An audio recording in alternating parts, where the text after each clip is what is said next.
modern day masculine man, take one. Ooh, what makes a modern day masculine man? When you drink your liquor straight, a modern day masculine man. I pay all the bills and I tells my woman the truth. Got my shit together, do what I wanna do, say what I wanna say. I won't break, you are not me, and I am not you. I kept it real, so now I can do what I wanna do. Modern masculine man.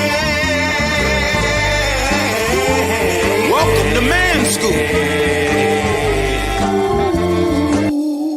Welcome to the Modern Masculine Man Podcast, Mitch. Woo!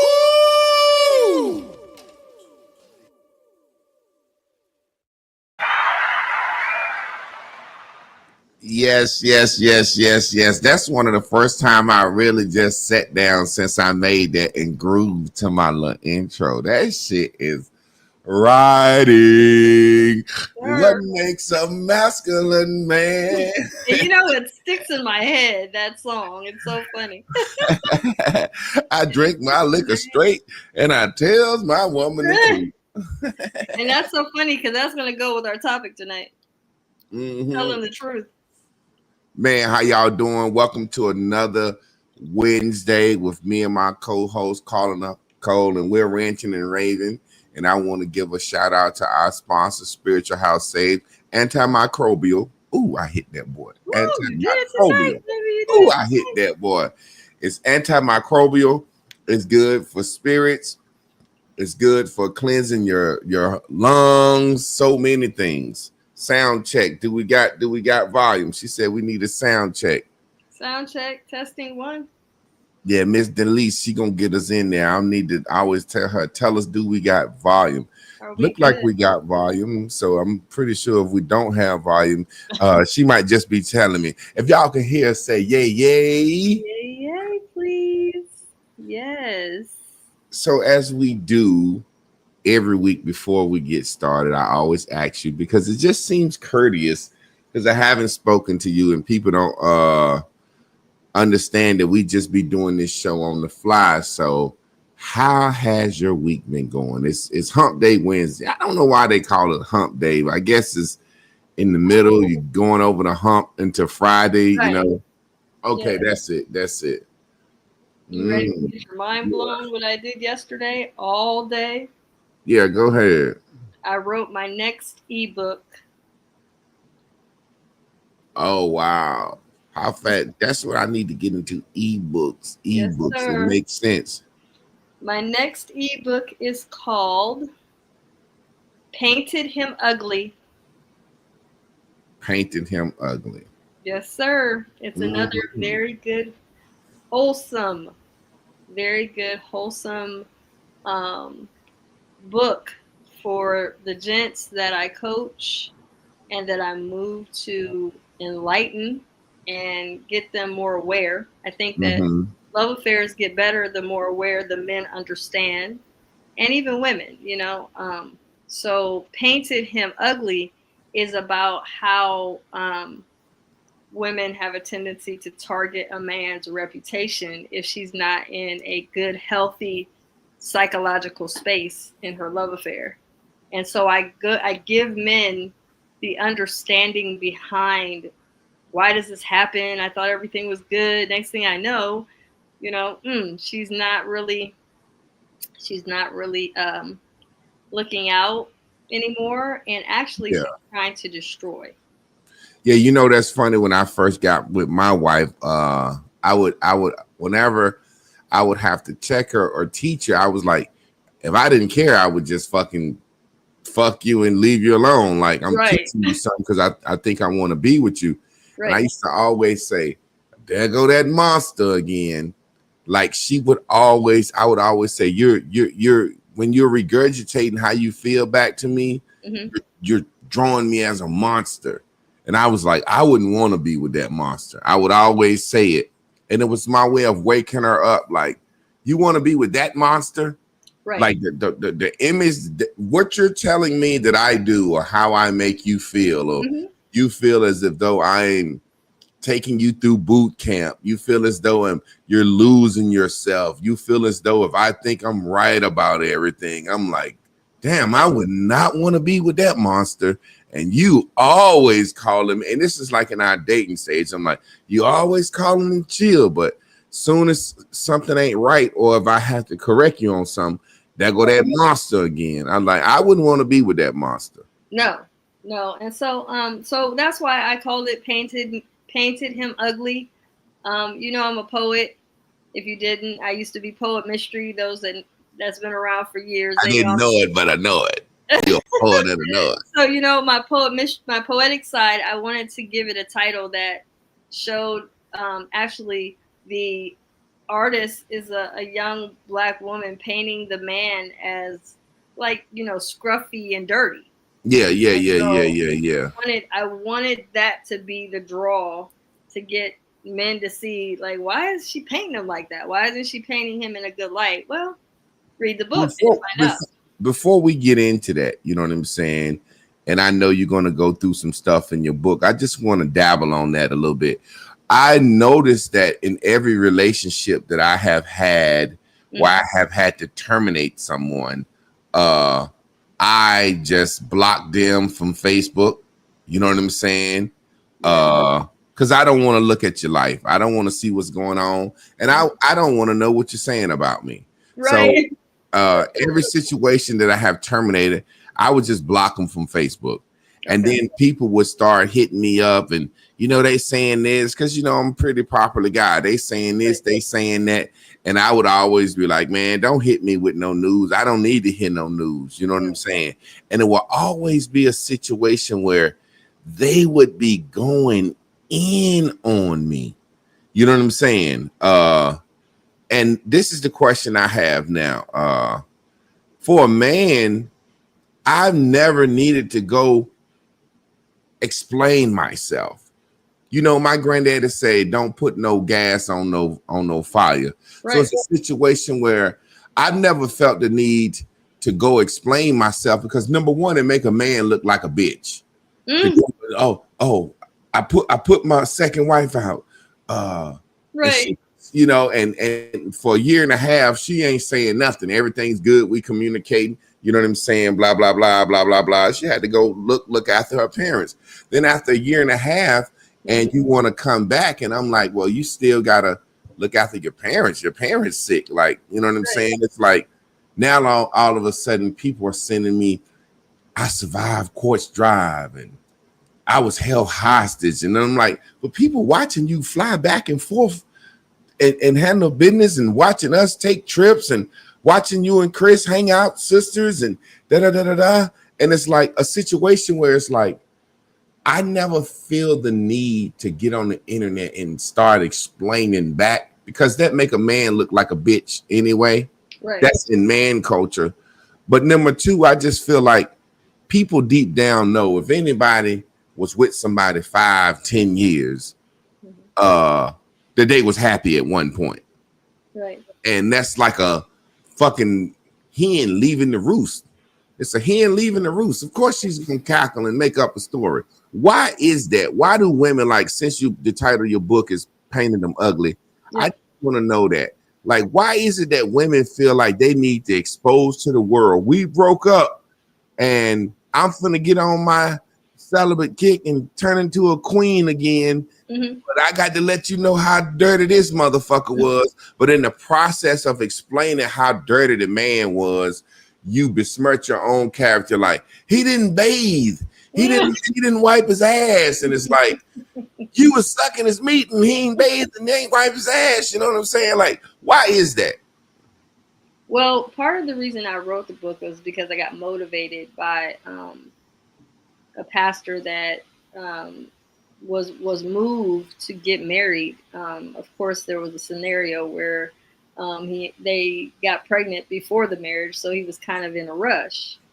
But the rush isn't just about the marriage. He really wanted another child. So his rush was to have a son. So really the rush was in his spirit. Yeah. So I call it hurried energy that men oftentimes don't acknowledge they have in their soul. Hurried energy or rushing to do something normally is hushing all of the warning signs in your spirit and soul. Because most of the time, when men are hurried or anxious to get something they want, Yeah. they hush the signs in their spirit, in their soul, shaking them like, "Hey, I don't think this is the right woman," or "I don't think you should do this." But a lot of times, the highest value that a man has isn't his money; it's his reputation and his integrity.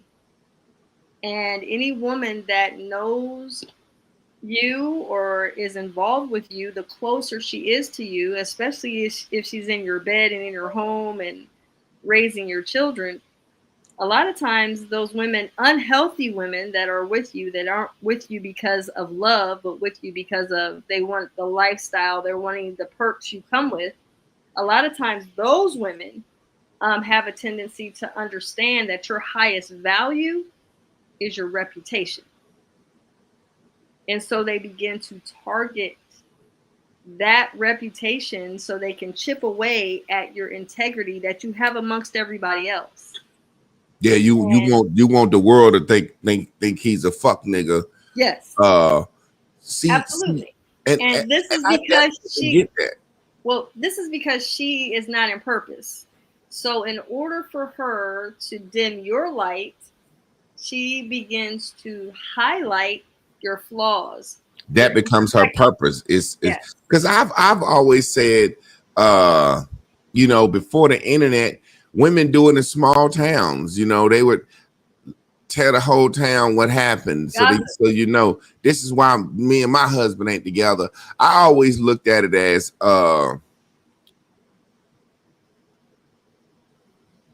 I never looked at it as trying to destroy your reputation as a man. I looked at more as trying to save her reputation as a woman. Like I got left, but I didn't get left because of nothing I did or because of nothing I wasn't doing. I got left because he did some shit. Because women be out here fucking with crackheads and a break up with a crackhead. I seen this motherfucking couple on the internet named Terry and something. This guy's a crackhead. He's been a crackhead. She's a church woman. And that was their whole comedy. Their content was the idea that he get up, go to work every day, but he on drugs, but he was funny. And she a church woman trying to get him sanctified. And that was their whole content. And it was like, they was clearly showing it. My husband on drugs. I'm trying to get him off. I'm praying for him. I'm trying to get him to go to church, blah, blah, blah, blah, blah. Okay. And then when they broke up, he moving on doing comedy. He didn't finally got, I guess she was dead weight. I don't know. He doing this comedy thing. But she is on a mission and she keeps saying he was a crackhead. And it's like, you was saying that when y'all was together. That was y'all content. Like, what more can you say about this man? He was a crackhead. Well, you got to remember, women have a tendency, I tell you all the time, women are competitive. So any future desired women that want to be with Mr. Crackhead that's now successful with comedy and has cleaned his life up, she's wanting to deter them from being in his life because she still has an IOU over his head. I was with you when you had nothing. So any future woman that wants to come in your sphere, I got to stop her. I will give you that, because now this is where I will give you that from a personal situation, because she contacted all the women that she knew admired me personally.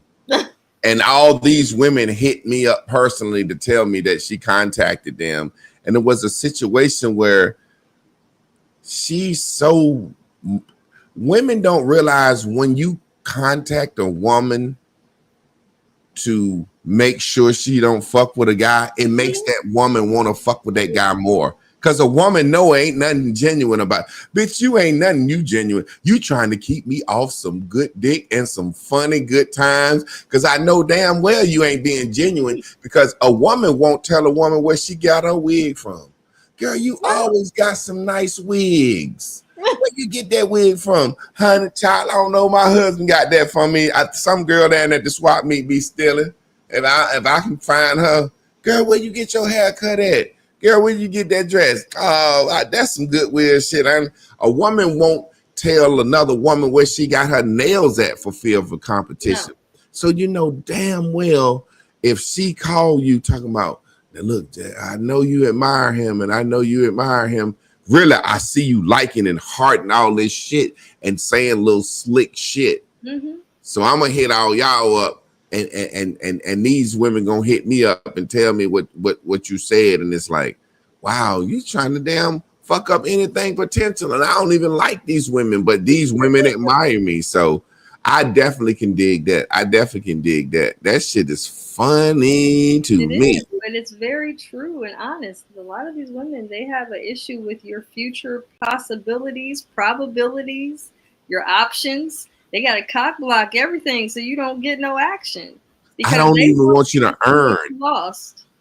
You know, it's funny because I mentor, young man, and he's in a situation where, like you said, she's trying to besmirch his character so much, and it's like, you got kids by the man, and he take good care of y'all. Like, you gonna kill his ability to earn and destroy your own life? Yes. You know what I'm saying? You really gonna kill his ability to earn money and destroy your own child support check? You get alimony, girl. You was finna fuck up. I had to call her and say, "Now look, you know me, and I've been mentoring y'all for a minute." I said, "Look, chill out.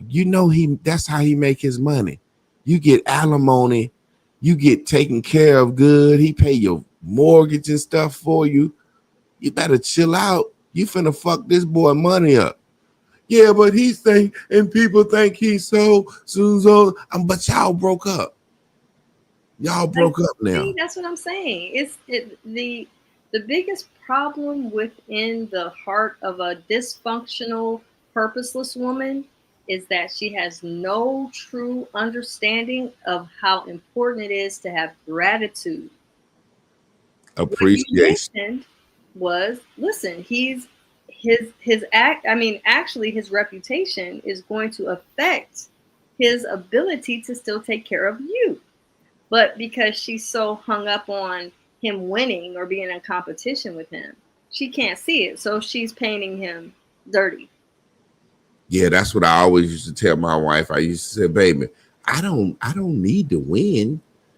I don't need to win with you." I said, "Are you looking for the time that you're right?" I'm like, I don't need to win. I'm not even approaching you on half the little shit that I see. You know what I'm saying? But I don't need to win. And that's something I always say. A woman will be arguing with a man in a situation. I've seen it too many times. And it's like, it's about winning at my own detriment. Almost like, okay, let's talk about it. Perfect scenario. Okay.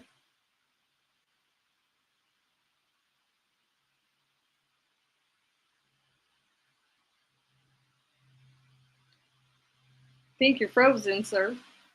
You're frozen up?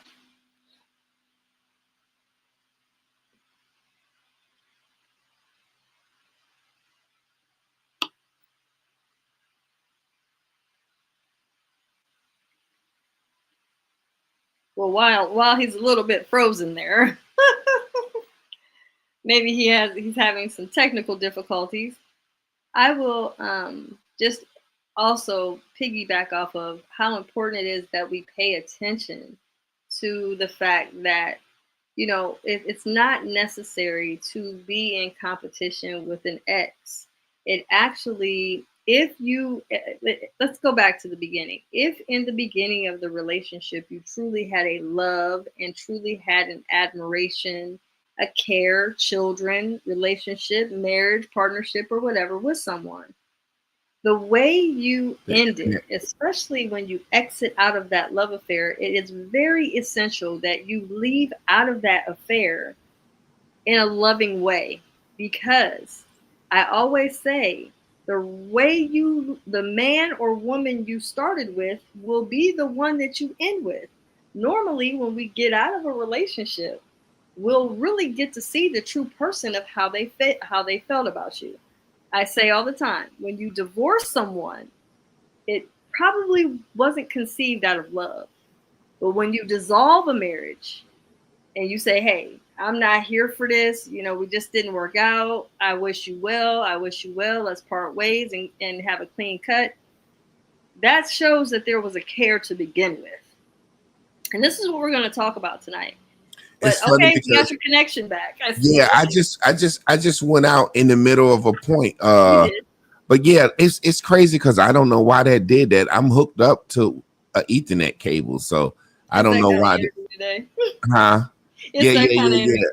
I guess it was like a situation when I was saying want to win instead of looking at it, and it's like they were having a conversation, and I'm mentoring them, and it's always like, oh, come by, you know what I'm saying? And I know the little young lady, and in the middle of the conversation, it gets to the point where he's saying that he don't think he's ready to have a child. Mm-hmm. They talked about it. If they got pregnant, they would have an abortion. She was saying she was on the pill. So, but so many things, just missed discrepancies. But long story short, when he was like, ultimately, she was like, so you don't want a baby because you don't want to be with me. And he was like, I don't want a child because I ain't ready, but I don't want to be, I'm not too young to say I'm gonna marry you right now. And she was like, well, I'm having this baby then. Wow. And it's just like, okay, you're gonna have a baby just to beat him. Because it was like, at first it was like, okay, not sure. And then it's like, do you not want to have this baby because you don't want to be with me? And he was honest, like, I don't want to have a baby because we ain't ready. But at the end of the day, I'm 23 years old. I don't know if we're going to get married. He was like, look how we be arguing, going back and forth. And she was like, oh, well, if that's the case, I'm having this baby then. So it's like you want to win so much. Right. But I just wanted to delve into that for a second. That was a little personal question I had. Everybody stay tuned. I will be having painted him ugly very soon. It's going to be on my Patreon. It's an ebook for men, but women, if they're wise and read it as well, they can see how they can become more aware of how to not paint a man ugly, how to learn if I am going to get involved with a relationship, I can become more becoming of that relationship in the beginning and know, am I really in this relationship because I want to be, or am I in this relationship because I need to be? Yeah. So what we're talking about tonight, though, that night, mm-hmm. Not tomorrow, but that night.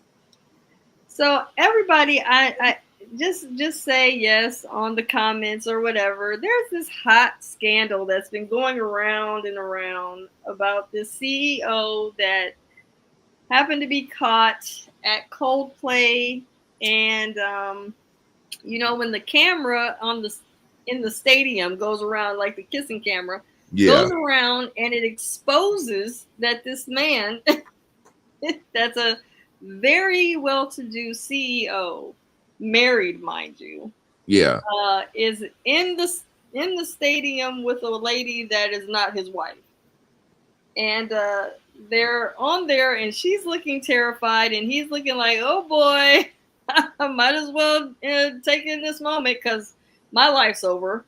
And so I thought, because we talk so much about monogamy, and why, you don't care too much for monogamy, and how you and your wife, are in an open marriage, and how, I'm not big about monogamy either. I'm more open to just open relating and understanding the 9 divisions of self. I thought it would be a perfect example to have this conversation, because it has, I'm talking about, it blew up the internet. Yeah, I saw it. The CEO, he's lost everything, his position at his job, his wife, and everything. So I think the sad thing to me was how they reacted. Yes. Did you see her formal statement? Yeah. One of them dived on the ground and hid behind it. She dived down and left him standing. And if all he had to do was hold her tight and give her a kiss. And nobody look at that like that. Right. The reaction of fear. Oh shit, we got caught. Yeah. Kiss cams go on all the time. Right. You know what I'm saying? If he'd have been a straight up G, you know what I'm saying? He'd have held up, and nobody important would have saw that. That goes back to further show my issue, right? Yes. With openness. Now, let me give you some game of how I feel. This is a fucking multi-billion-dollar man. Yes, sir. And he's expected to just sleep with one woman and can lose everything when he should have been told a woman, bitch, you know how much money I make? Do you know the situations I'm in and the stress level that I'm under? Part of what I like to do is get me some pussy from time to time. So I'm a $1 billion motherfucker. Why is he expected and can lose everything behind some pussy? You see what I'm saying? So that's the point I'm making when somebody got something to say to me about openness. The way I look at it is this. My freedom constrains me. The fact that I can do what I want to do make doing something boring. You see what I'm saying? If you can get on a fucking yacht every day in your backyard and sail out the beach, you do that shit a little bit in the beginning. But after a while, you said, man, I'm sick of all these motherfucking bitches and niggas want to just get on my yacht every day. Hey, Javon, that's how women are from my past. Hey, Javon, you want to link up? No, I don't want to ride the fucking yacht today. It's getting boring. I got freedom. I got access to things. Yeah. So my thing is this $1 billion man can lose it all behind sex with another woman. I would rather somebody come to me and say, Javon, do you want somebody that will love and honor you, take care of your children, take care of you, be there for you, help you with your purpose, but they may cheat? Or do you want somebody that's going to be there for the rest of your life, but ain't worth a fuck when it comes to the things that matter to you? Man, let that bitch go fuck. Because think about this, not being funny. When we meet people, we don't think they virgins. And we all have had casual sex to where we know ain't nobody in love, ain't nobody tied to nobody or nothing, right? So I would rather my wife be down in my corner for everything. And if she was to meet a guy and have casual sex, I know that shit ain't nothing. Because when I meet a woman and have casual sex, that shit ain't nothing. You get what I'm saying? Oh, I get it. So this motherfucking CEO, billionaire man, losing everything, losing his job, sitting there scared because he got another woman and a regular nigga, Jay-Z getting kicked in the elevator. See, that's the thing people don't understand. People think money. No, a man's reputation and integrity is his best quality. That's what I said earlier. Yeah. I can do shit that Jay-Z can't do. Yes. Because I care about my integrity. Right. I'm not going, I don't like nobody enough to lie to him. You see what I'm saying? Yes, I really don't. Think about this. I care about my integrity to my soul enough to where if I was Jay-Z, Beyonce, or any $1 billion man, I'm not going to look at you and say, I'll never sleep with nobody but you. I don't like you that much to tell you that lie. I'd rather go down the line. Hey, I'm into openness. 1,000 women. I'm into openness. Are you? No, I'm not. Okay, move on. I'm into openness. Are you? No. All right, move on. Till I find the one that thinks like me before I sit here and tell another bitch a lie. That's pointless. I think it's so, I know I'm long-winded, but let me finish this. I just think it's so dumb to think that you own a whole human like a toy. That's so fucking stupid to me. And everybody know they be cheating. And it's women that do it. And then weak men lie. Well, I'll never cheat. I promise. I promise. I promise. I promise. And then people understand this whole, oh, well, I promise to be with you forever through richer and poorer. Nigga go broke. Nigga lose some he left with. He broke up with. Nigga get sick. He left. She left anyway. Nigga cheat, she leave. Nigga, you weak ass man then lost everything. Your children's future because you out here fucking around because you can't tell some woman at home that married you for money. Bitch, you better not bother me about no other woman. I know you ain't here for me for love. You here for me for what you can get.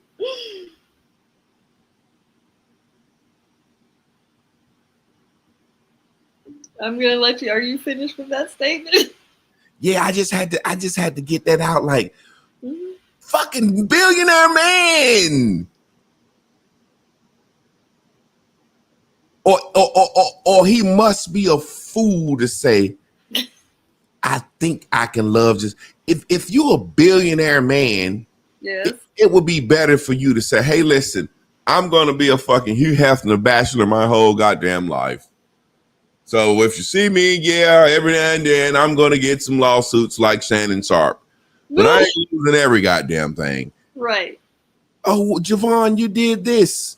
Well, I'm a single man. I do what the fuck I want to do.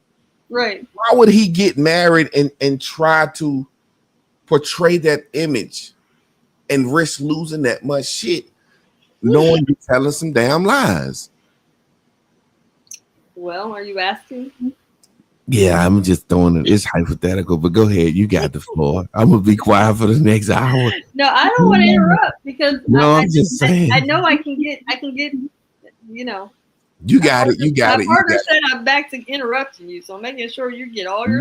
Nah. I just had to get all that out because it's like, God damn, you pussy ass motherfucker. Why wouldn't you tell the truth from day one? Like what you say, your sexual truth. Yeah. Why would you say that from day one? Hey, listen, if you may catch me up, I fucked the secretary. My last wife, I got caught fucking the secretary. And that's just something I realized I'm going to do. Now you can get this mansion and this money and this trust fund. Just don't bother me. Shoe fly, don't bother me.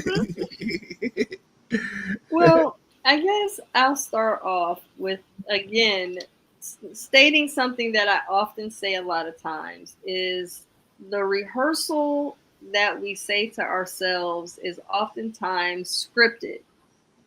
And if we're honest, I told you the last time we had our live, I talked about how women rehearse what version of themselves they want to present to the man to buy or present to the man to be with.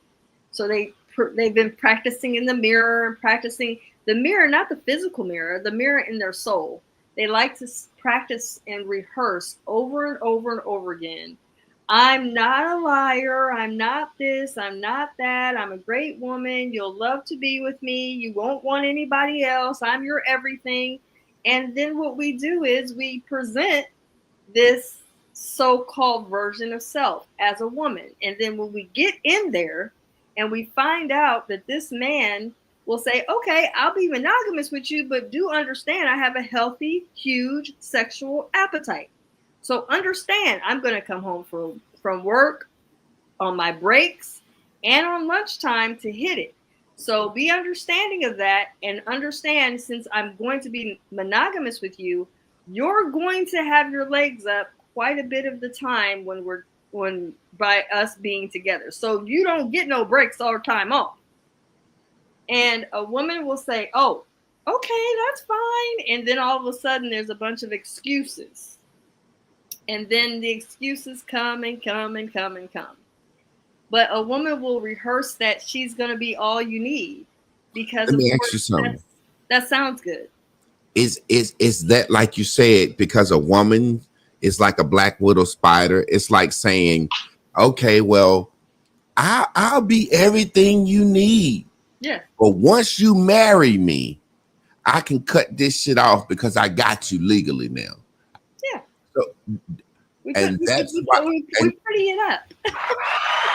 And young men, that's why I said don't never go into anything with your heart. You better pick a woman for your purpose because you are being preyed upon. I was preyed upon. I believe all men are being preyed upon. Well, I will say this. I think that you want a realist as a woman and you want a purposeful woman.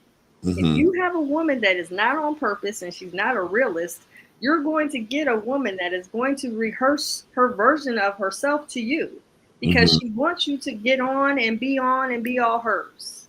But the truth of the matter is, a lot of women don't even have a healthy, strong, should I say, hearty sex drive like that. Absolutely. Yeah. I definitely agree with that. Okay.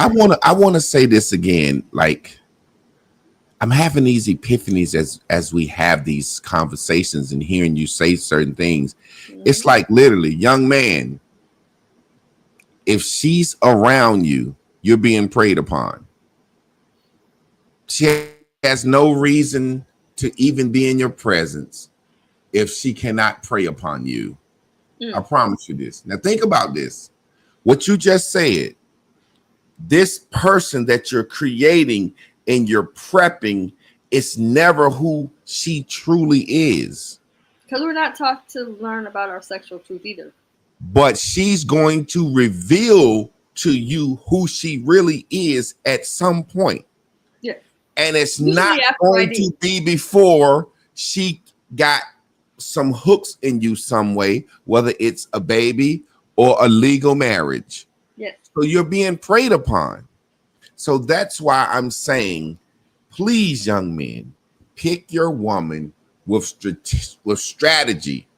Someone that's going to prey upon you, that's always going to be tied to your purpose. Say, for example, I knew this because the common sense nature is you're not around anybody if you can't use them.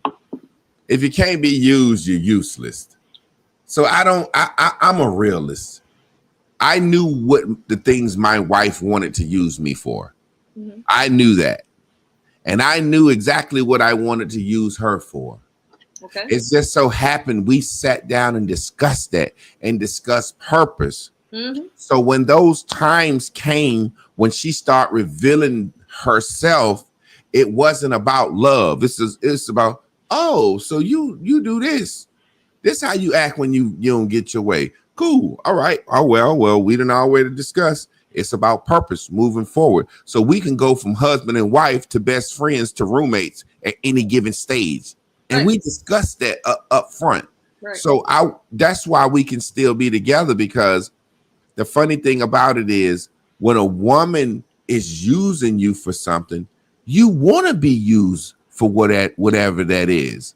You see what I'm saying? If you're wealthy, if you're knowledgeable, if you teach her, you don't never want to lose that thing that she wants you for.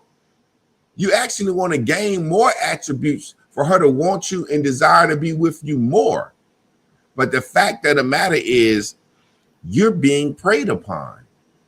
You're being preyed upon. Otherwise, a woman is not around you if she can't use you. Sometimes it's just for sex. Sometimes it's just because she thinks you handsome, and her homegirls will be like, girl, you got a fine ass man. And they will stay in and stay in and stay in and stay in. And when they finally leave, that's why they tell that fucked up story, because it's like,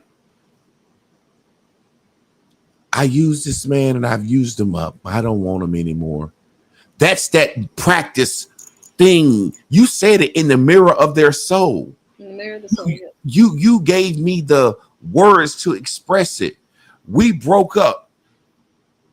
So I have to explain this image of why we broke up. Not I used him up. I don't need him no more. It's like women process guilt different than men. It's so amazing how y'all show y'all don't have a poker face. It's like a woman could be out with her girls and girls' night out or out of town, and she gonna call and FaceTime her man at the end of the night just to check his temperature because she just gave some pussy up. She needs for him to say, all right, baby, I'm tired, go to bed. You have a good night now. Have fun with your girls. And then she can say, whew, I just fucked. And I checked his temperature. He don't feel nothing. He ain't thinking nothing. Now I can go back to sucking this nigga dick. So I want to talk about the truth of the matter is there's a lot of things that we don't know as women about our sexual truth. And sadly, we don't know about it because there was so much shame attached to us developing into sexual beings that a lot of times we hide, or we're considered fast if we're in our sensual self, or we ever express we like somebody, or we're out here having sexual activities going on. Then all of a sudden we're labeled. And so a lot of times women that have a sexual freedom, oftentimes they were looked down upon. So, again, this is why women don't really know their sexual truth. Yet, the truth of the matter is men have a tendency to have a actual sexual freedom to where they can actually be like, I have multiple partners. I got this, I got that, I got this going on. And it's actually applauded when a man is getting it in more frequently with multiple partners. Here's what the problem is with the monogamous part. So, I created a method called Miyagami. And Miyagami I developed because of this very issue inside of either polyamory, open relationships, or monogamy. There's still a issue amongst that relationship dynamic. It doesn't matter if you have multiple partners or one, you still will suffer with some type of jealousy, or some type of someone wants to possess one, or they're feeling away because you liking her, and it's always something. Even if you're in an open relationship, open marriage, polyamory, it doesn't matter. If I'm honest, there's really no technical relationship, whatever style you want to call it, that truly allows you to be you in your sensual, sexual self. So I created Miyagami so that we can get down to the real nitty gritty about sexual truth. The truth of the matter is, your only control you have is of your sexual part that's attached to you. Period. I don't care if you're a male or female. There's nothing you can do to control someone else's genitalia. It's silly. It's dumb to think otherwise. But here's what the truth is.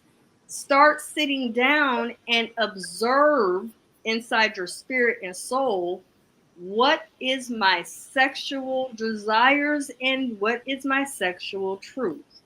We don't have this conversation with self first, in all honesty first. So when we do get into a monogamous or a polyamorous or whatever type of relationship, we give the person BS. We tell them this one I kind of like a lot, so I don't want to tell him that I still have other people. I want to keep him to kind of only think it's just him. So I'm not going to tell. No, this is the problem. You're deceiving, but it's not even that you're deceiving the person, you're deceiving you. And so you never live or evolve in anything with anybody until you really tell yourself your sexual truth first. And the way I came to this awareness is when my partner and I first got together, and he just gave me his sexual truth. I can't make you that promise. I was like, oh, really? Okay. And I had already, mind you, I had already dedicated my life to my purpose. So really what he said was irrelevant, to be honest. But what he said was, I can't make you no promise. I can tell you you mean a lot to me in my life. That's what I can tell you. But I can't make you no promise about me on the get down. So I'm like, okay. What did that do? It actually took me on my own journey of understanding why I created Miyagami. Because I'm like, well, wait a minute. Nigga, I can't make you no motherfucking promise. Well, I'm like, well, wait a minute. Well, who am I really in my sexual truth? Do I have any real honesty inside of my spirit and soul? Am I really living for today? Or am I thinking that if I'm intimate with somebody, that's automatically we're in a relationship? I mean, what am I doing for real? Mm-hmm. Mm-hmm. So now I decided to create monogamy so that we can get away from being so headstrong in absolutes. And you know what I just heard from you say? Let me stop thinking like a fucking little girl. Let me stop thinking like a fucking child. Yes. Because this shit is Disney World. It is, yes. It is, yes. And it pisses me off that no other culture falls for this Disney World shit but black people. And white people, as you can see, this dude just lost his shit. So white men starting to have to suffer for their own Disney World creations, which is all to sell shit to women. That's what people don't realize. So now, at one time, the white woman knew before social media, hey, keep your dick out of your secretary tonight if you're gonna want to make love to me on our anniversary. And he said, I ain't fucked her since Monday. And he walked off. You remember how the soap operas used to be, how the TV shows used to be? They were telling their true selves, but they were also conditioning their people. Right. But they condition us with the Disney World because we feeble minds. We don't know how to watch TV. The white man come home and his woman come in there and she got on her lingerie, spraying on perfume, getting herself pretty before he come home in her big ass motherfucking closet in her bathroom with the lights and shit powdering her motherfucking face. Smell good. She walk out. He undo his tie, pour him a drink of scotch. She in his face fluttering around, looking all pretty. He drinking that liquor. You didn't even notice my new gown. Looks good on you, honey. No, it doesn't. You didn't notice it. Slap him. You've been sleeping with that secretary. Right. All right, then. Don't worry about it. Get the bank account. You've been shopping, spending money. God damn it. Right. And then now with social media, because you can get canceled and look so bad, the white man having to say, God damn, man, I used to get fuck the bitches at work. Now I got bitches calling harassment, me tooing me. Everybody know everybody I hire, I fuck. I can hear an old white man. Yes. Can you believe this shit, Tom? He called his lawyer. Can you believe this shit, Tom? This goddamn young Philly done put a goddamn suit on me, man. What the hell kind of world we living in? Everybody know I done fucked every woman in the goddamn company. That's how you get hired. Right. This shit go away, man. It's real. But see, what I wanted to talk about Mr. Coldplay is that he didn't really lie to his wife to hurt her feelings. He lied to hide his truth because he hasn't come to terms with his own truth, and he may have developed his new sexual appetite while being monogamous, because we can't say this man has always been poly. He may have had different interests or different attractions that didn't go this far. So he maybe just had this happen, and he may have just been brought into a new awareness of his sexual truth. However, what I noticed is when I saw his wife's formal statement, she comes out here and says she's not forgiving. She's not crying. She's already gotten counsel, and she's already separating what is going to be hers. And I'm ready for my check. And yeah, pretty much. I'm so ready for my check. But remember what I said in the beginning. I said, if you divorce, you didn't conceive the love affair from love anyway. Yeah. So she was just waiting in the balance. Yeah. She knows this man is loaded with money. I wasn't with him for any other reason. So now I'm going to get my payment. It's good. But you know what? Go ahead. I'm sorry. But when a woman truly, really loves and cares about a man, there's going to be a different type of grieving process. She's like Tina told Ike, listen, man, you can have all that shit. Just let me keep my performing name. Because she really liked Ike. That's my point. See what I'm saying? Yeah, I get it. If you really, truly cared to begin with in the conception of the relationship, then you're going to exit with class. Yeah. You're going to exit with care, and you're going to exit with love. And I ain't gonna besmirch no one's character because I can say this, and my wife know this. Every woman that I've ever loved, I still love. Absolutely. I just can't let you back in my life because you did some fucked up shit. That's Right. like that's like a cousin or a brother or sister. Hey man, I love you, Unc. But once you got on that crack and started stealing shit, I can't fuck with you no more, Jack. So it's a situation where a lot of times people don't realize you can still love somebody and choose to not fuck their character up or try to ruin their reputation. People, that happens all the time. So, you know, it's funny to me because as I sit back and as you discuss Miyagi, and I look at me and Chris, and I'm not saying we perfect, you know, Right. but I am a foolproof discussion thinker. Yes. As I talk about things. My wife say, you talk yourself out of shit. My wife say that all the time. Right. I talk myself out of shit. Mhm. The women that I'm cool with, that I've dated, say I talk myself out of shit because I'm like, you sure you want to do this? You sure? You don't? Because this could happen. This could happen. Mhm. Look, I tell them, I would tell women, even in my youth, and in honesty, because one thing I hate is a woman trying to blame some shit on you because she gave you some pussy and can't get that dick no more. That'll drive a nigga insane. Let me tell you something, man. If you think having a lot of women or access to women is a good thing, I promise you, you'll have fun for a little bit like that yacht in the backyard. Then you will see these motherfucking women will drive you insane and make up every and any excuse to blame it on you because they want to get that dick when they want to. No other reason than that. I want that dick when I want it, and you are removing it from me. So now I'm going to create a monster in you, create a villain in you. So the point I was making is this. As a man who has dealt with women who have there's no way, I tell men jokingly, there's no way to break up with a woman. You got to let her feel like she broke up with you and won. That's the only way you're not going to get destroyed. Oh, yes.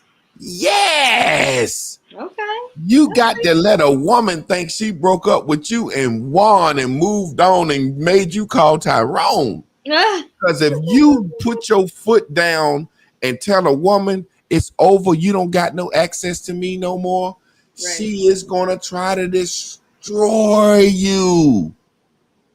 That's what we talked about earlier. That's just how they do. So you got to make a woman think. It's almost like you have to psychologize a woman. I'll give you a perfect example since I'm talking about the psychologize. I made a video today. You can ask a woman, and I want to ask you this, the ingenuine answers. You can ask a woman, hey, hypothetical question. Any woman this. Hypothetical question. One woman has had sex with one man. The other woman has had sex with 1,000 men.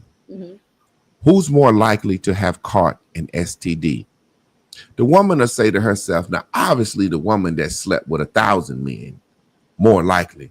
But I don't want to say that because he got a follow-up question. And now they're internalizing it, personalizing it. He's got a follow-up question. And if I say the obvious answer, he gonna make a point. And once he make that point, he gonna expect me to understand him and expect me to be able to empathize and change. So I think it would be better for me to play dumb, say some bullshit, the conversation up. Right. I don't mind looking dumb long as I don't have to answer the question. Right. Okay.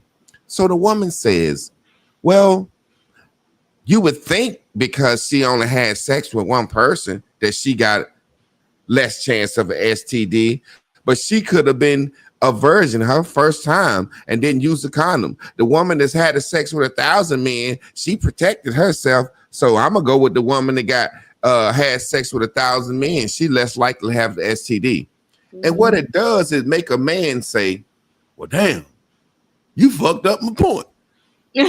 Because I know damn well you were supposed to say the woman with 1,000 women. So the man go to the barbershop or go to his homeboy and say, man, I can't talk to her. My wife's dumb as hell. And she go to her homegirl and say, girl, I just stopped that question. I stopped that shit in his track. I don't know what point he was trying to make. Right. But I ain't going to answer the motherfucking question right way and let him make a point. Now, watch this. They do that to everybody. So if we trying to have a discussion with your child, your mate, anybody, if a woman, and I'm talking black women specifically because I don't care about other bitches. Mm-hmm. If a woman stops you in your track after she read your mind with every question you ask, how can you ever have any type of communication? So me and my wife was talking about this today. Okay. I said, you used to try to play dumb like that with me. She said, that's because I didn't appreciate you yet. She said, I wanted you to be my husband, but it took for me to appreciate you for me to be able to stop playing dumb and stop. You know what I'm saying? Yes. What's up with that? I mean, I kind of just answered it, but what do you think about that? And like, were you at a phase in your life where you analyze, why is he answering me that? Calculate, then spit out an answer based on your calculations, having think you read a person's mind? Because you seem like you didn't got past that because where you at. But I know all women at some point, that's just what y'all did. Well, do you remember us having a conversation a while back? We talked about this where I had brought up about sometimes we as women will be like answering questions based upon what we think he wants to hear, because again, we're trying to raise rank. Mm-hmm. So if we're wanting to be the main, the wife, the partner, the main chick, then we're going to try to make sure that we're answering according to what we think he wants to hear, because we want to make sure that he doesn't think we're just a puppet. But also, if we sit back and look at it, remember I told you a lot of women that are purposeless, they normally want a man so they don't have to think. So if I don't want to think, I want a man on a different level because I'm desiring him to do all the thinking for me.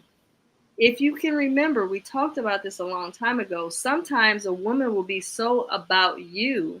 She'll be like, oh, good. Now I don't have to think about nothing.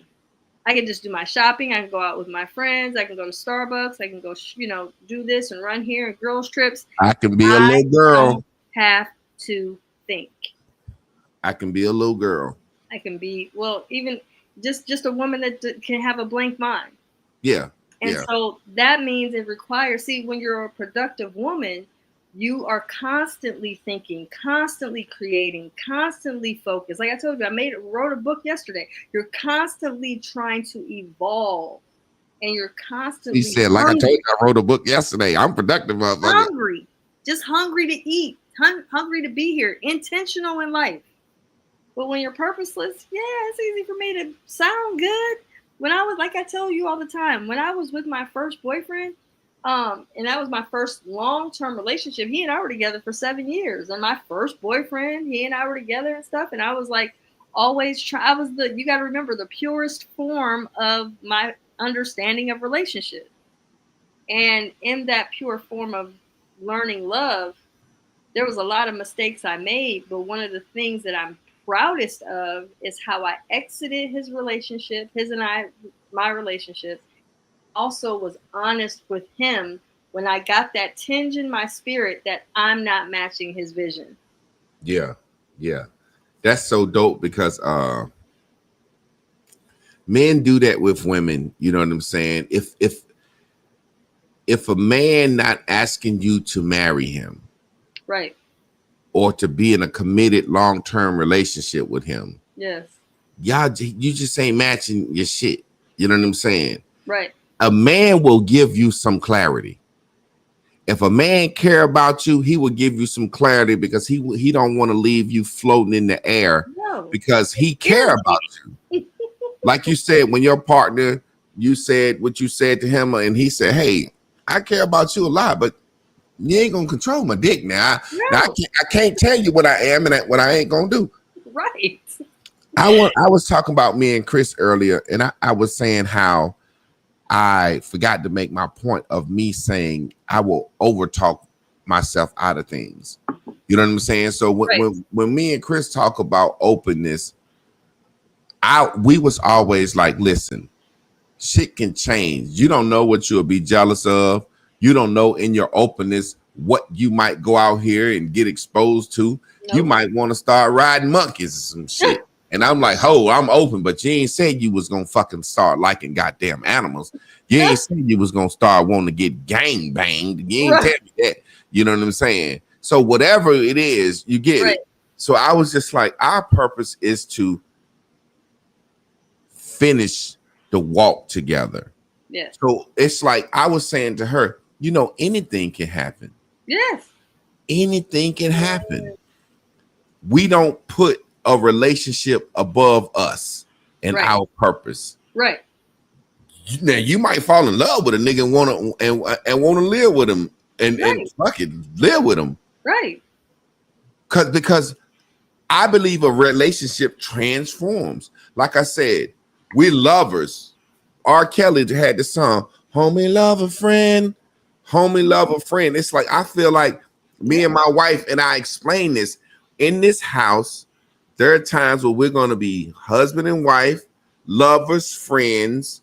When that shit break down, we roommates. Yes. But we always going to be cordial individuals that believe in human decency, that are moving toward our purpose. Absolutely. Yes. So when situations come around where a sister wife come into the picture, that was suggested by my wife. I was like, oh shit, a sister wife? Fuck. I ain't never thought about like that, Right. I had my bitches. I ain't never thought about moving a woman in and taking care of her. Like shit, that was her suggestion. Okay. You see what I'm saying? People don't understand that. She came to me and said something about that. Okay. She was talking to a younger man that introduced her to that idea of a sister wife. She brought that up to me. Right. I just happened to find the one that I liked, and she agreed. So it's a situation where when I said open relationship, I never knew when I was saying that I was gonna have a sister wife. Yeah. But in the process of having that sister wife, as much as I cared for that sister wife and loved her, there was nothing. She didn't supersede our purpose. And she was taught that and was clear about that. Yeah. You see what I'm saying? So it's a situation where I want to finish the race together. Mm-hmm. I call it openness because we're telling the truth. Yes. But guess what? What? Because I cover everything, I tell my wife, hey, what if I meet somebody I don't want to tell the truth about? I'm still going to sneak. Now I'm a sneak. I got the right to sneak. And she like, well, I got the right to sneak too. You got to really sit down and have a conversation because it's like I used to tell her with our children. I said, baby, I'm like the goddamn Joe Jackson angel on their motherfucking shoulder when they not in the house. I got to put enough fear in these boys because I can't tell these motherfuckers, now listen, there are 10,000 billion trillion situations you can get yourself into. Now, I'm going to teach you how to work your way out of every situation. I need for when you out here in this world living in these streets, when something come up that you don't know what to do, you think my motherfucking daddy is going to be in my motherfucking ass. Okay. So that's how they move. Right. You see what I'm saying? Yeah. So in the very same way, what I was explaining to her, and she would be like, that's like Joe Jackson, you're going to scare them. And I'm like, listen, I need them to think me. I'm out here fucking with some girl behind the school. Think my daddy. What if I get in trouble? What if I get caught? I'm out here with some niggas in the street. Think my daddy. So what I would always tell her is, listen, I can't tell you every situation that can come up in openness. But what we have to do is transition to the point of our purpose is for us to finish the fucking cross the finish line together. Absolutely. And that's how, you know what I'm saying? And our shit have involved. And that don't mean situation hasn't came up where I'm like, well, goddamn, I'm jealous of this shit. I never thought I'd be jealous of some shit. Well, go have fun. I'll be watching the small TV in the back. You watch the big TV in the living room right now. Because at the end of the day, we're going to finish this thing together because I don't think I own you. Yeah. I would never think I own you because I would never, ever, ever, ever, ever, ever let you fucking own me. Right. Well, this is the thing I don't understand. Yeah. It's like women say it all the time in abortion. My body, my choice. My body, my choice. They really saying to them, really what they saying is, motherfucker, I don't care what situation or what I said or what I done or what motherfucking promise we made. If you bust a nut in me and I want to have this motherfucking baby, I'm going to have it, motherfucker. And if I want to kill it, I'm going to kill it, motherfucker. That's really what they're saying to you. And that's really what they got. Right. Now, me, on the other hand, I'm saying, and guess what? I don't give a fuck how much I motherfucking like you, or how long we married, or whatever happened. I know deep down in the depths of my soul, I might want to get me some other motherfucking pussy, and ain't nothing gonna stop that train. Right. So I respect you in the same way, because if you want to bust a move, I wouldn't want to try to stop you because I don't own you. Like you said, Miyagami, you only own your dick. You only own your pussy. Well, because that's the attached body part is. It's attached to you. But see, Miss Carla, look how much you have learned. That's why you're a life coach. You got this now. You can say it that plain, but you know, when people hear stuff that plain, it's like growing up in church. They tell you, confess with your mouth and believe in your heart that Jesus is Lord. You saved. And you like, man, it can't be that simple. I got to stop smoking and drinking and chasing these hoes. I'm going to get married, then confess. You're saying it just that simple. Hey, everything I just described and all my drama, you're just saying, hey, your pussy is attached to your legs. That's all you can control. Now figure out your own. And that's what I'm saying. Ultimately saying the same thing. My sexual truth is, I know at any given time I might want to ski. So I can't stop her. Nobody else. I was trying to make it funny. Let me say something. I have someone. I'm not even gonna say how close I am to this person, but in a solid fucking marriage, man, just been together for years, bruh. Like close to me. And she had a solid, I mean, you're talking about solid love affair.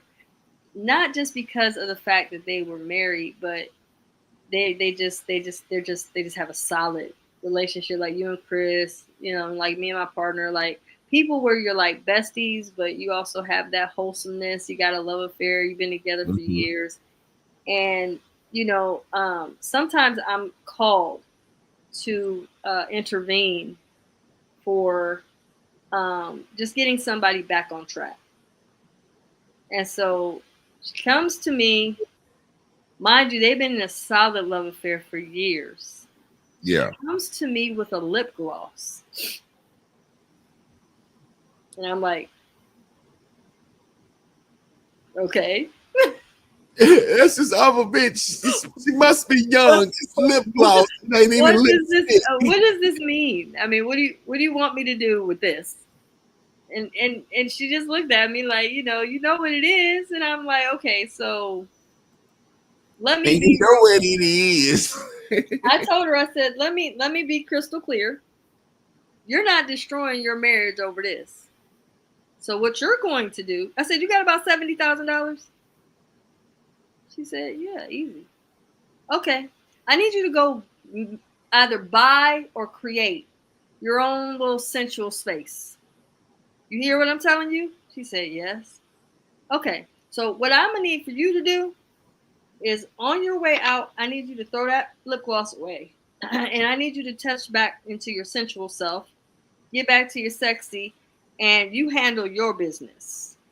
Once you spend your little 70 bands and get you a little spot and have you a little fun. You hear what I'm telling you? But what you're not going to do is destroy what you have, because that don't make no financial sense. Number one. And number two, it's dumb. We had the most funnest time, spent the night, came in here hurt and broken over a lip gloss, and left out of here hippity hopping in herself on down to her Mercedes Benz and left. Understand something? They have a lot. Yeah. Get what I'm telling you? That they're like, don't lose this all. Don't lose all this. You feel what I'm saying? That's why you can ask her, do she got $70,000 to blow? Because the average woman you get, girl, you got $70. Go get you a crab boil and get you a rocky road. You'll be all right. No. Yeah, they got bread like that. Listen, Javon, I already knew she had. I actually bid low on that. Like, just get you a little spot. You'll be all right. Yeah. You'll handle that. Yeah. Because you're spending way too much time in his stuff. Yeah. Let that man be. You know so what it is. So she finna go get her a little apartment for a year. Period. Yes. Fuck around. Yeah. Yeah. Yes, because at the end of the day, we trying to get to the end of the road together. Yes. Well, yeah. it would be different if it would have been different if and you talking about years of marriage, no, at least 3 decades. And this man ain't never brought you nothing that you can't get rid of. No kid, no girl. If you don't take this lip, and you still love him. Period. The reason you're searching behind him is you scared you're gonna get left. You're not doing that searching and finding lip gloss because you think he won't cheat. You just like, what the fuck? Bubblegum lip gloss? Is this bitch grown? Is he fucking with a child? And see, for me, Javon, I'm like, okay, this is some esteem shit right here, because this don't mean. Yeah. Because of course we all have our inklings and we all get our feelings hurt about something, and we're all human beings. So there's going to be certain ones that we ain't gonna want you rubbing down on. I don't care what woman you are. There's always gonna be one that makes you feel a little uncomfortable. I don't care how good and confident you are. You ain't gonna want him rubbing down on her. Okay, I'll tell you what. Go ahead and rub this one that might have a little bit of that, you know, that understanding that I don't really know about you, but you got this little stuff you like to do, and she wants to come over there and be there. I give you 45 minutes, but after the 46th minute, I'm gonna be feeling away. Yeah, you know, it's funny because me and Chris went through a situation like that. We talk about stuff like that, you know what I'm saying? As far as when it's like, I could tell you're gonna like her, or I could tell you're gonna like him. It's like, so fucking what? Let me like her, goddammit. I want to like her. You think I don't want to fucking like her? I want to have a fucking whirlwind love affair with her. I want that shit to be good. I want, when I have to stop talking to her, I want to cry and sing songs about her. No, serious. No, listen. Me and my wife talk about everything to the core. I love it. In a situation where we may have, both of us have gotten our heart broken since we've been married and had to hold each other. Oh, I'm so glad you found what love really feels like, and something else that feel like me. No, I'm serious. This is the thing about being compatible. And I think that's what most people don't understand. It's not about nothing but being compatible. You get it? Yes. And this is the problem with people. If you're not compatible, it's over. Don't judge other people's compatibility. No.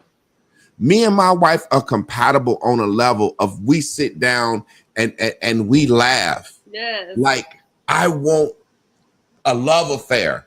Yes. Like, I love when I come home and I tell her, man, I was talking to such and such.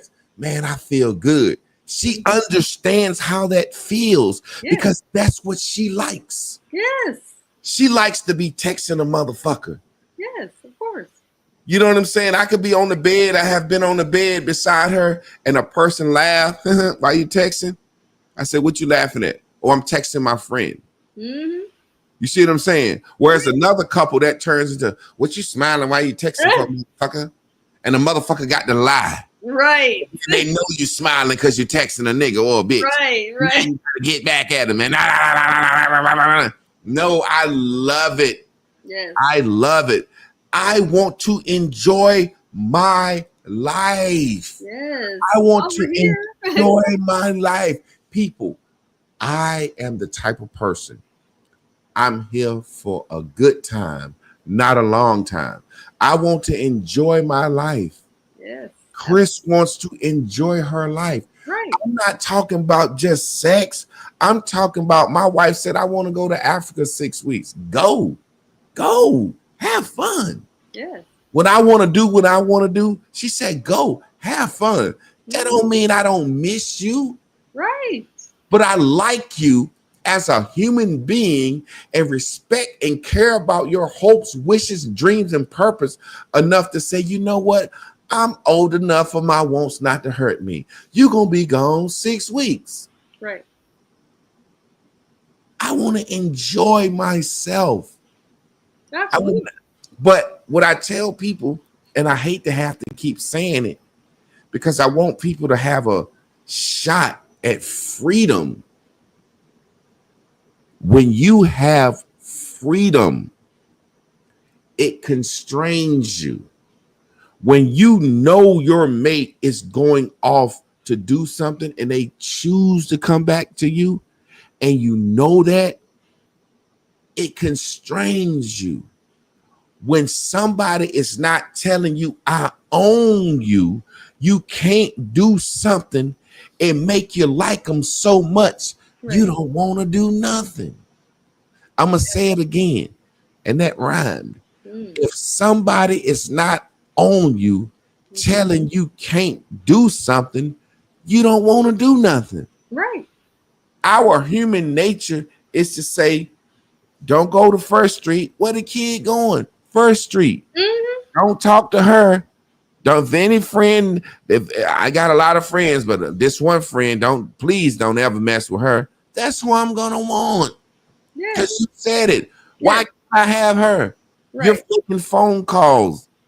Javon is this, Javon is that. That woman is like, oh, she trying to cock block that dick. Good. Ooh, I want some of that. Yes. That's human nature. Absolutely. Didn't we talk about this with Michael? Yeah, it's just it's so hard for me to understand why in this culture, American culture, our women think that our men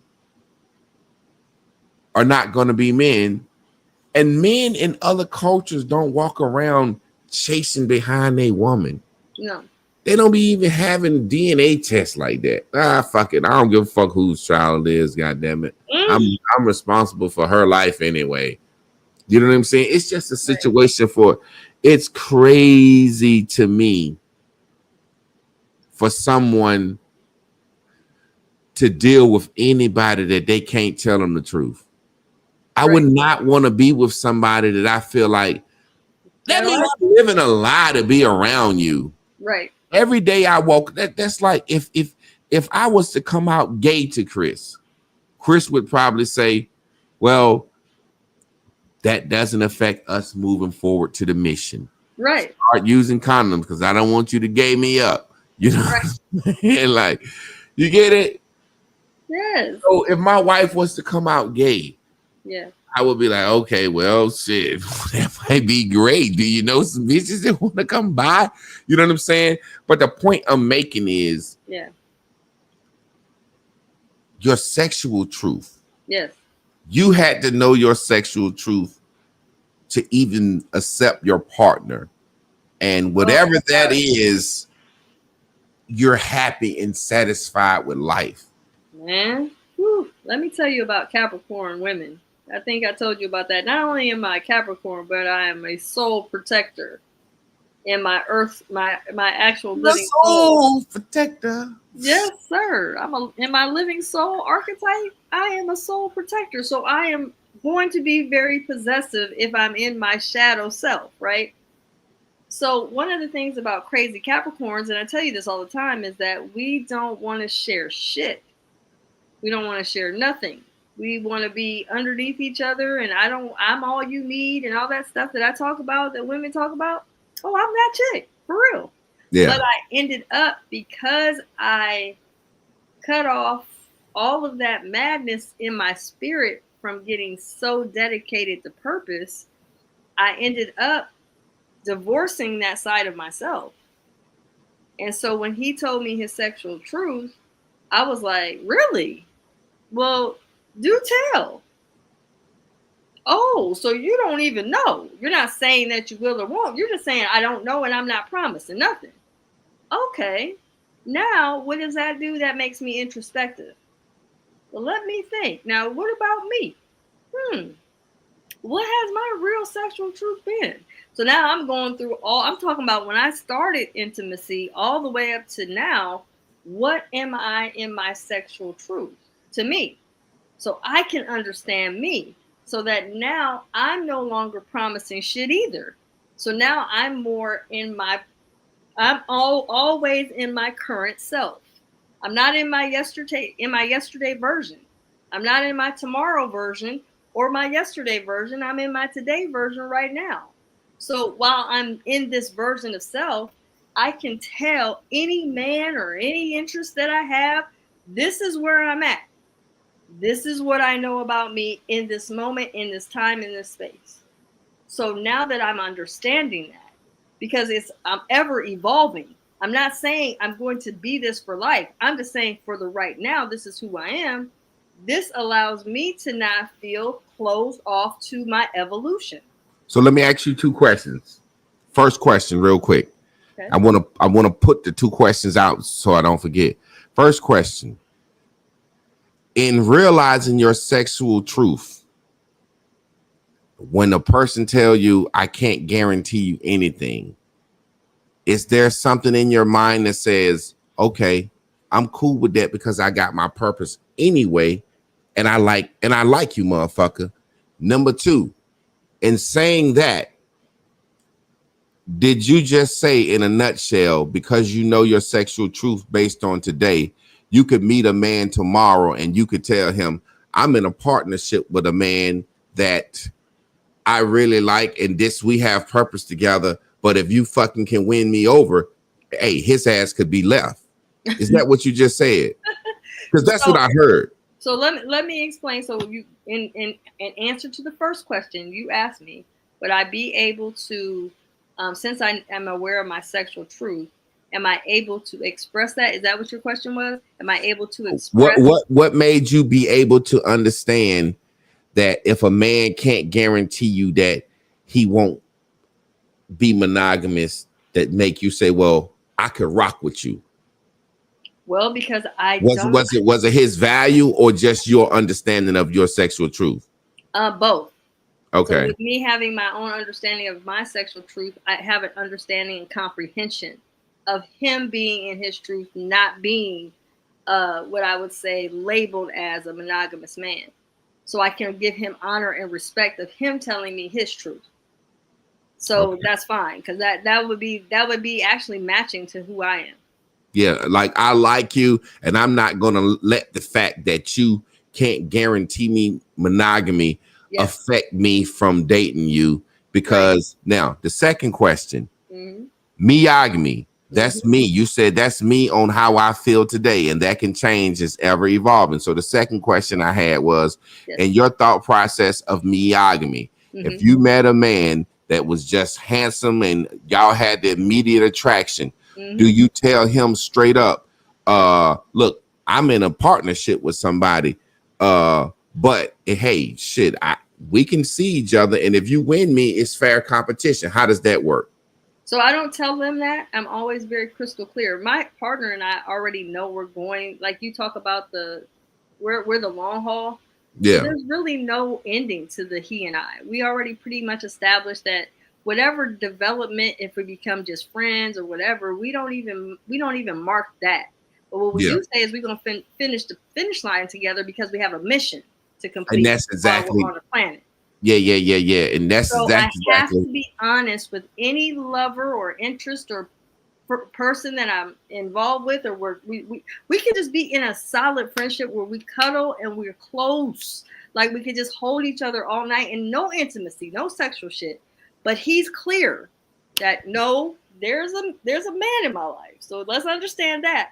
However, he doesn't have this. You can't have no other men in your life. You can't be close to no man. You gotta be just. He doesn't have that. So it's kind of like at the end of the day, it's almost like, hey, look, we gonna take what's the shit called living soul. We gonna blow this living soul shit up, no matter how we end up. Like whether yeah. And that's how me and Chris are. It's like at the end of the day, it's like it's funny because that's what people don't understand. It's like me and Chris are like Chris always say, I'm addicted to life with him. Like Chris always say, if we break up, we still gonna, you know what I'm saying? We still gonna bust a move together. So it's like, I don't understand. Like, I guess it takes for a person to find their purpose. Yes. And meet somebody. Yes. That's on the same road to understand it. And it's just like the movie Lackawanna Blues. It's like, and so many people are purposeless and they get together and they relying on each other to be there all and fucking all. And I feel so sorry for people like that. Yes. And you can look at a couple immediately and tell just how they talk to each other. Oh, y'all ain't got no purpose. y'all putting up with each other. Y'all miserable as fuck. And that's why so many people are starting to say, marriage ain't all it's cracked up to be. That's why marriage is 50%. Because it's like people look at it because people look at it and they can tell y'all ain't aligned. Y'all ain't aligned. Y'all ain't, you know what I'm saying? You can look at it and tell. Well, you know, my daughter always makes fun of me and my partner because we used to, when I was working at work, we would be on the phone and just breathing on the phone. So it wasn't even talking, just breathing or whatever. And she's like, Mom, just sitting on that phone. No, you got a weirdo nigga. I'm fucking with you. Like y'all sitting there on the phone. Look, let's meditate together. Like, hey, look, you done been dick whipped by one of these naturalist niggas. Look, like, I can describe the nigga. Nigga got dreads. This nigga got muscles at an old age. He still be climbing trees, be barefoot and shit, drinking chlorophyll. Let's do the living soul. Yes, and Morgan, my daughter Morgan makes fun. Like, Mom, you're on that phone breathing. You're just breathing on the phone. Or she'll come over and she'll be like, in the skivvies again, I see. You just every time I come out, I'm not popping over there. I ain't got time for that, Mom. I ain't got time for y'all too. So she makes fun of it, but she also understands what wholesomeness looks like. Yeah. And I want her to understand that because I don't want her to get into these monogamous relationships where you get so possessive because it doesn't work. It's so sad because I remember when your friends know they gonna lose you. You know, when people know they done lost you, when they see you find your so-called soulmate. Yes. You know, when me and Chris first linked up, you know what I'm saying? We do things and they all her friends and would be like, oh, well, she always under him. And, you know, because we could always be around each other. Yep. And Chris was afraid to swim. Quick story. They was like, Chris wouldn't get in the water. Chris almost drowned in 2 feet of water. Like she's just so afraid of water. Right. Right. And so when me and Chris got married in Jamaica and we actually had our best friends come. So it was maybe 12 couples. We stayed in a villa like this big. When we got there, it was servants lived in the bottom of like a castle. Like they made 3-course meals, 6-course meals 3 times a day. Just some magnificent shit, right? Sexy stuff, yeah. It was just magnificent. Married on the beach, moonlight. It was just so it was like maybe 10, 12 couples, right? And so when we get down there, all of our friends and Chris and all her friends and her best friends, they had a salon together for like 20 years. And we get in the pool and everybody in the pool. And I said, Chris, come get in the water. And everybody just started laughing. You don't know Chris, because me and Chris got married early. You know what I'm saying? Like 6 months. You don't know Chris. Mm-hmm. That's one thing. Y'all get married early. Chris don't get in no water. Chris don't get in no water. And they just laughing and ha. I was like, come on, baby, get in the water. They like, Chris just walks in the pool, dives in and swims to me. I taught her how to swim. Oh, and they didn't know. Didn't know it. Fucked them up. They started crying. Because they knew their best friend was death scared of water. I had took her to the YMCA. I said, I ain't marrying no woman that don't know how to fucking swim. Oh, I love it. I wouldn't marry her. I said, I ain't marrying no woman that don't know how to swim. Because you need to know how to swim. And she got in that water and I taught her. And when she swam, her friends, her closest friends, they bawled out crying because they knew. And her friend came upstairs that night. She was like, I know I done lost you now. Mm-hmm. She was like, I done lost you. This nigga done taught you how to swim. I love it. So that's the kind of bond we got. You know what I'm saying? And people can see that. People can see that. You know what I'm saying? People can see that on a couple. And it's to me, I feel like we spend a lot of time trying to materialize and create the version of what we think we want to be by how we physically look and how we can have people wanting us to get stuff. But when you don't really look like what people think that person should be with, then they have a tendency to be like, I don't think that's going to work, because they're looking from their or through their physical eyes. They're not looking from the spirit. Mm-hmm. And so if they looked at you and looked at Chris and didn't see you two as being really like, oh, I wouldn't have picked her for you, or I wouldn't have picked him for you, or whatever, their physical eyes are deceiving them. But what they didn't see, which is what is more important, is the actual sexual truth has been shared. You made sure to make her better in her own humanness. Her living soul was empowered by your presence, so your love for her doesn't waver. And what's empowering about that is it's easy to be like, I'm in love with this woman, blah, blah, blah, blah, but you were cool on it. You're like, nah, I'm just going to let it evolve. Mm-hmm. And when you lay back and relax off of everything, trying to get it to be what you want it to be, you start to realize that the power of it just starts to sizzle, and it's limitless. So the power of the you and Chris is that you don't have to perform for her. There's no performance necessary, but there's clearly a love because you showed her something no other man showed her, which is how to stay buoyant. It's not even about the physical swimming. You showed this woman how to be buoyant in the storms, exactly, in the fluctuations of the waves. When BS is coming for you, when waves is taking over you, you showed your wife how to be buoyant and to trust you in your guidance. So it was symbolic more than it was about teaching her how to swim. It was symbolic in teaching her that I'm your man, not just because I care about you, but I want to show you how to be the best version of you. Yeah. Well, there it is, Miss Carla. Yes, sir. As my pastor would say when we was young, if all hearts and minds are clear, we can have the benediction. Now to him that is able to keep us from falling, may he watch between me and thee while we are absent from one from another. I'm gonna start saying that. I like that.